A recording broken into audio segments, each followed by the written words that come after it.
Hey everyone, welcome to the Comet Academy Mindful Event, the show where we talk about real life issues that affect students every day and how we can deal with them in a smarter and healthier ways.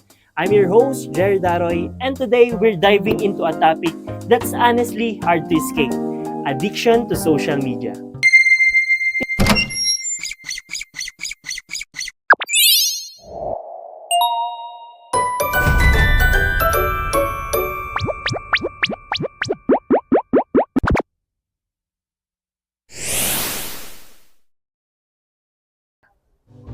If you've ever said just 5 more minutes on TikTok or Instagram, and suddenly it's 2 hours later, you're not alone.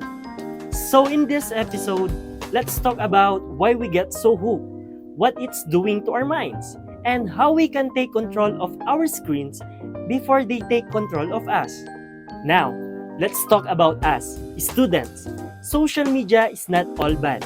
It's connect us, it entertain us, and sometimes even help us to learn. But too much use of it, that's where the problem begins. Number 1, it shortens our attention span. When we use 10-second videos, sitting through like 1 hour class can feel like forever. Number 2, we compare ourselves to others.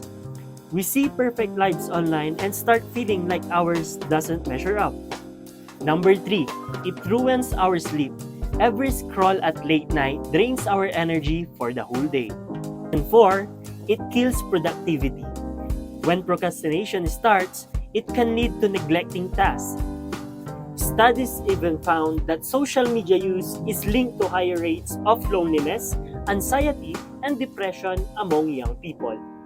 You might think it's additional information, but it's actually unhealthy obsession that slowly consumes your life. So, if you've been feeling distracted, restless, or down lately, maybe it's time to check your screen habits. If you found this episode helpful, share it with friends or classmates as a little reminder to unplug. Once again, I am Jerry Daroy, reminding you to stay smart and committed. And I'll catch you in the next episode.